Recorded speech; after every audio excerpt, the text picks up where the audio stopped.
ginagawa nyo? Ako kararating ko lang ngayon.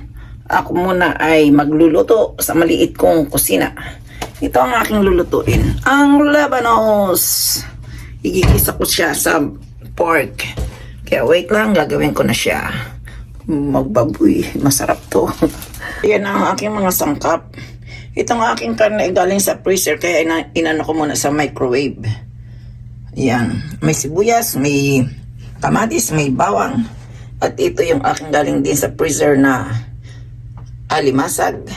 At itong aking lulutuin, ang labanos. Ito ating talupan. Malalaki ang labanos kasi dito sa amin. Mas may malaki pa dito. Ito yung pork lang. Nung pang sa araw ako gusto magluto nito, nabulok na yung isa kong binili. Kaya bumili uli ako. Ayaw ko na itong mabulok kasi napapakain nga ako eh. Ngayon wala akong nabilang hipon. Kaya ang ilalagay ko na lang yung tira kong alimasag nung isang buwan ko binili. Nasa freezer lang naman kasi siya.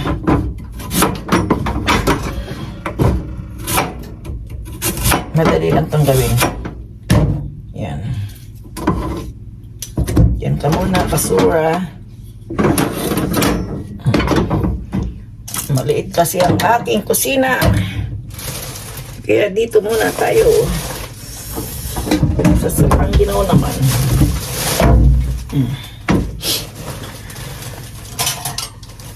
Ating gagadgarin ng manipis. Siguro may nagawa na ako dito dati pa noon.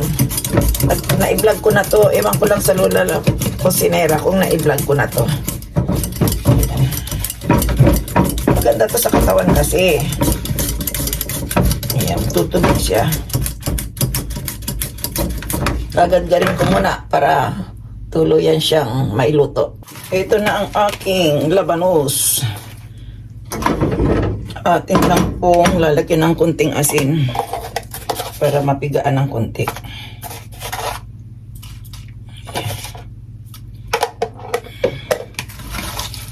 Para makalabas ang tubig niya.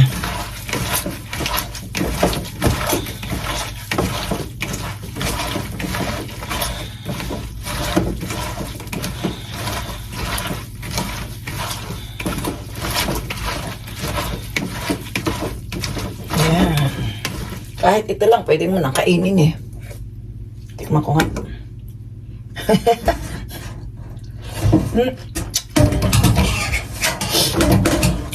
Ang sarap.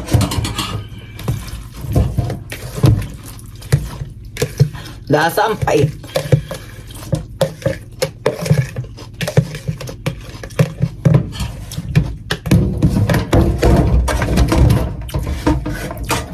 Mapait-pait. Hugasan natin. Pero masarap.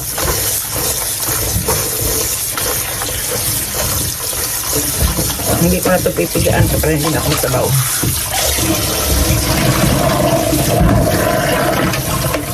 Hugasan ko lang.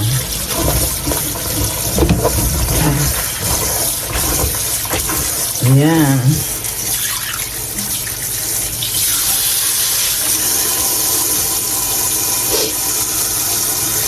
Pagusan natin. At ako'y maghihiwa ng tangkap. Dito pa.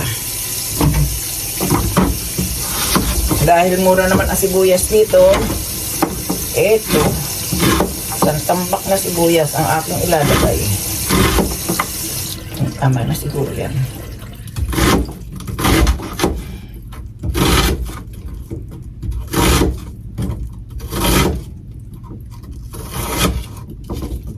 Roll na ang aking kutsilyo. Ayan.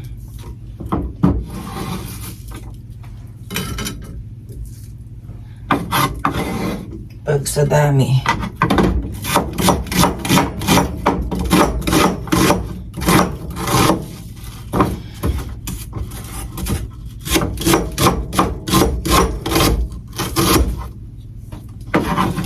Ayan, sibuyas.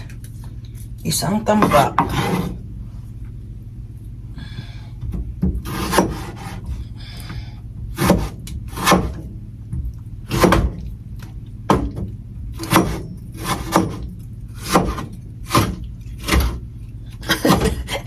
Nakita niyo yung aking hiwa. Dudurugin din naman yan eh.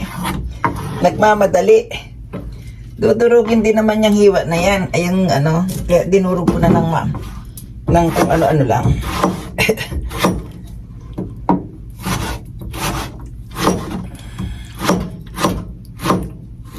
Ayan.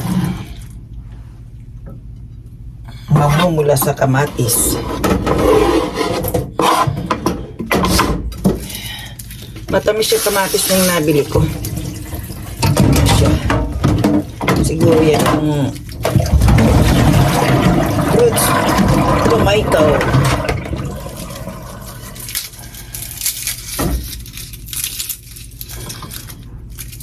Piliin lang natin yung bawang na malalaki. Dahil magluluto pa ako. Ako'y gutom na naman. Yan.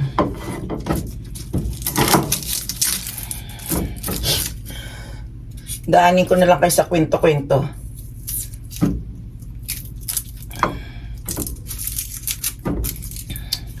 Mura, mura ang bawang. Itong bawang na to ay galing kay Ninang, kay kumadre ko. Pinilhan ako kasi magbubulok na naman. Yan, kaya kailangan gamitin ng gamitin. Gamitin at para masarap kasi maraming bawang. Kaya matuto kayo mag ano ng bawang at saka kumain kayo ng bawang na luto. Yung niluluto yung buo. Pinakukuluan sa oil, sa olive oil. Sarap to.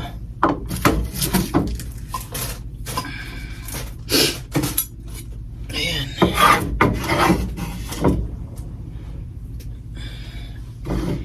Na tayo, magtsak-tsak na tayo ng ating bawang.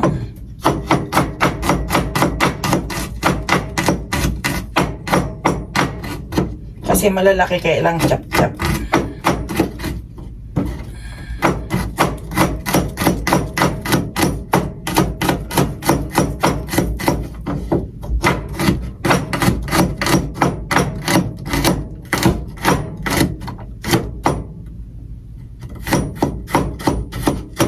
Yan. Ayun, doon ka. Asya. Sayang na sayang talaga yan.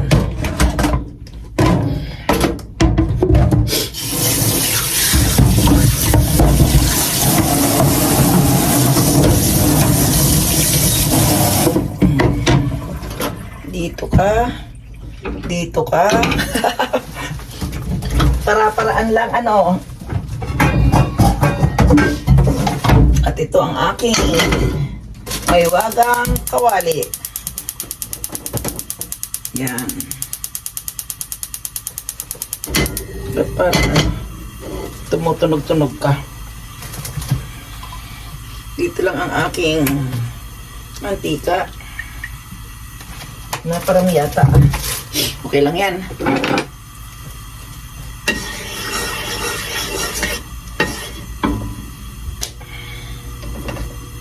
Buksan ang kangkisen. Ang bawang daw kasi kailangan ilagay mo ng hindi pa nakinit masyado ang kawali para yung aroma niya ay makuha. Yan. Mayroon pang maitim. May dahon ng tomato. Ayan. Diba? Para daw yung aroma niyan ay naandyan dyan. Hindi siya sunog. Hindi pa siya sunog yung kanyang lasa, yung kanyang amoy, andyan dyan na.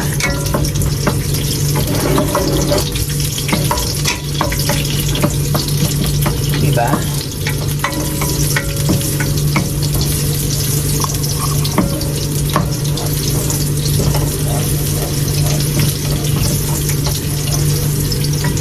Ganyan daw. Ito ang aking bawang at luya.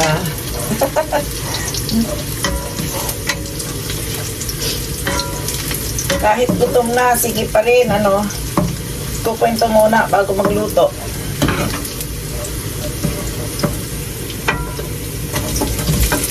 Hulog natin ang sibuyas, ang mahiwagang sibuyas. Mura kasi ang sibuyas dito. Barya. Barya, pero pag ikinano mo, convert mo sa pera natin, siyempre mahal. Pero pagka pag mo i-convert, edi barato lang.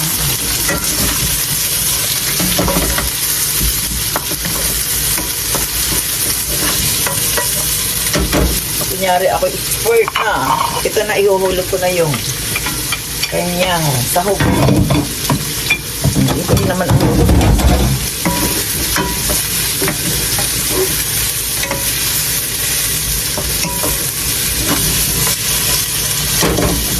Sibuyas pa lang, gulay na eh. Hintayin natin malanta. Hintayin natin malanta ang sibuyas. Tigaan kayo po. Oo, marami pang tubig. Tigaan ko ng konti ang ating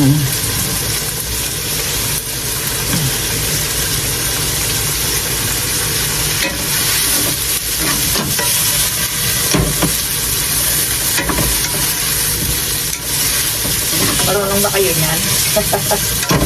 Marunong ba kayo nito? Oh? Nag-ano apa no?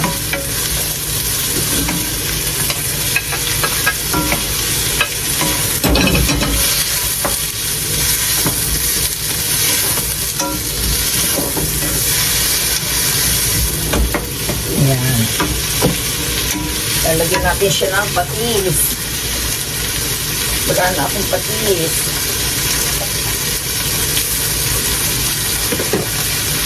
Hindi kasi ako gumagamit ng asin. Ako ay si patis.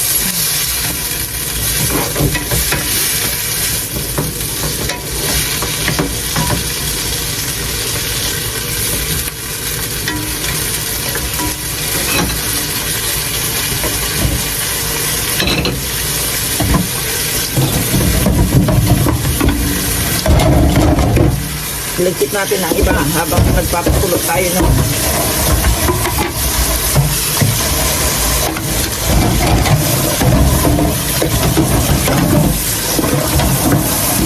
So, diba? May ililigpit na tayong isang gamit habang naghihintay ng pakulo. Dahil magsasangkot siya na tayo nitong nagtubos.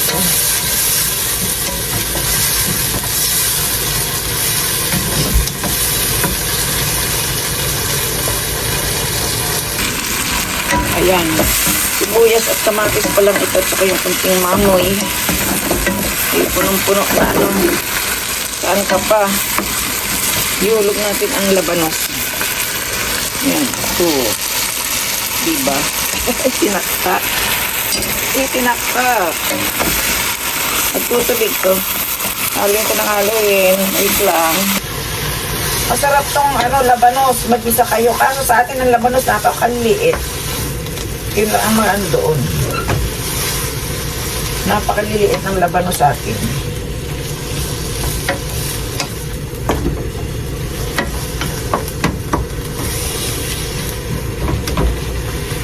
Ayan.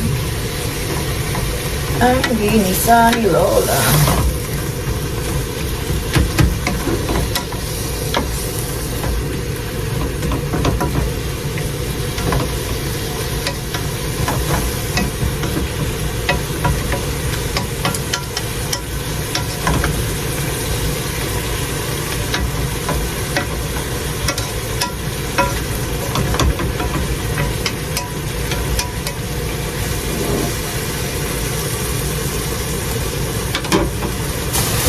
Atin mo ng takpan ng ilang minuto. Nasaan yung takip ko? Nawawala.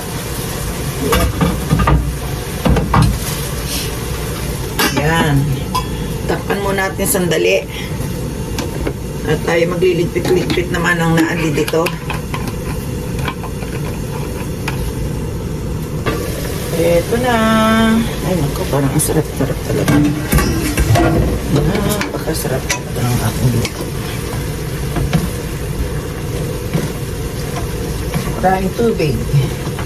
Nagtubig ng dahil sa kamatis at labanos.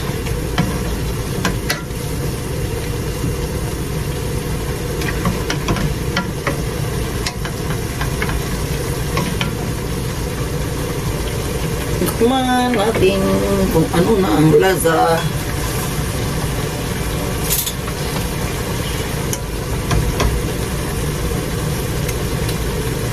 Kulang. Maglagay tayo ng kunting asin. Kunti lang. At ang ating paminta.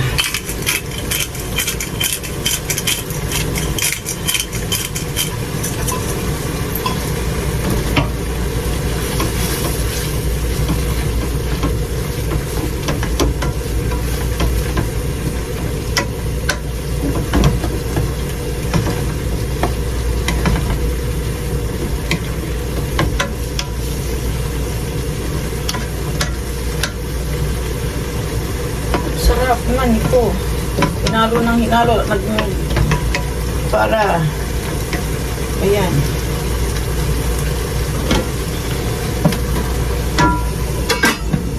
At ito pa ang aking ihahalo. Anuin ko muna sa tubig. Para magkahiwa-hiwalay.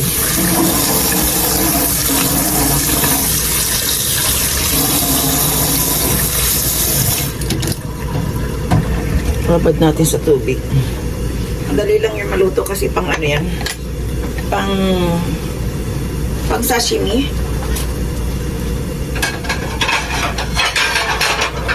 Pang sashimi itong aking nabiling alimasag. Oh. Ubod ng laki. Diba? Talok na yan. Wala nang balat. Ipapatong ko lang yan dito.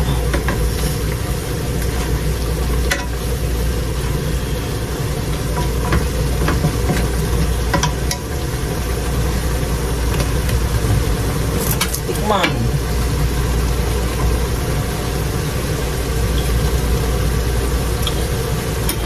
Okay. Lagyan natin ng suka.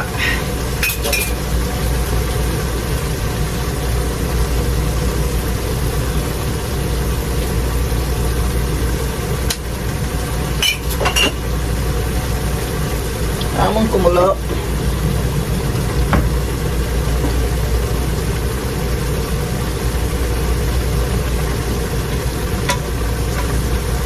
Nangamoy ang suka. Ayun. Siguro okay na yun.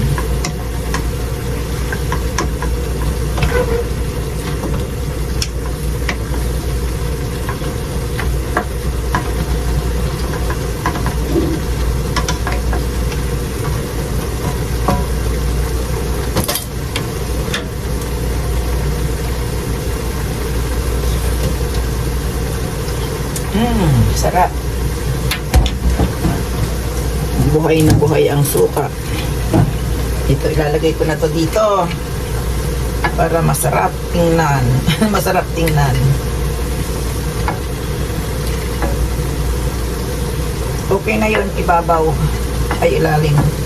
Ito naman yung mga alimasag na. Kasama natin yung para may aroma. Ayan.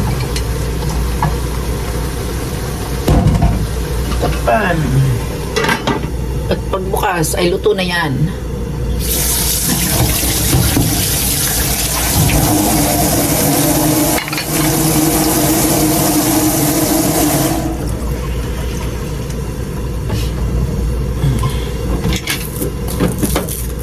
Naglinis ng aking kusina. Ito ang problema nito. Mamaya maglikpit. Yun ang ayaw ko. Yun ang ayaw ko. Ay, sarap.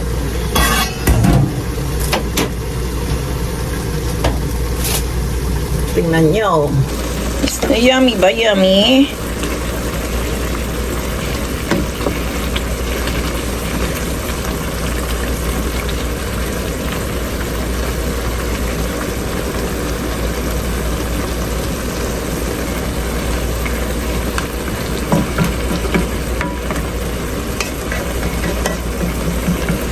Okay. Okay na to. Natutuwad pa. Yan. Yan. ito na ang aking labanos. Yan. Ganyan lang ang paglalagay. Mabilisan. Sino kayong darating na bisita?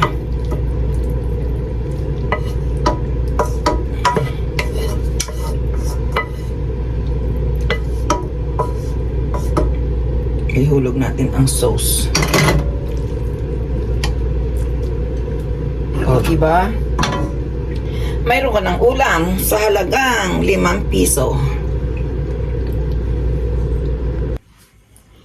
Ito na ang aking labanos. Labanos, mustasa. Sarap.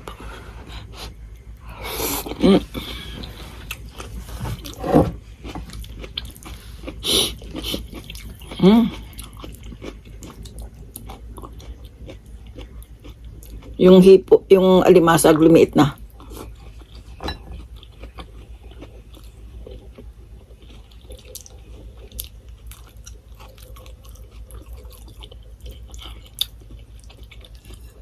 Lumiit na.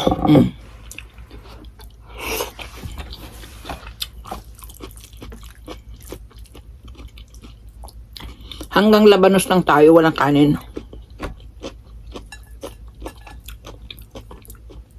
Ito pa rin yung alimasag. Ito pa rin yung itik na yung pato na nadubo ko. Sayang naman, walang kakain.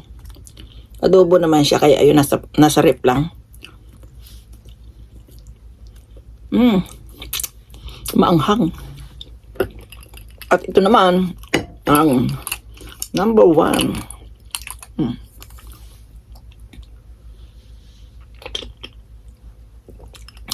Matamis. Matamis siya pero pwede na. Pwede nang pagtiyagaan.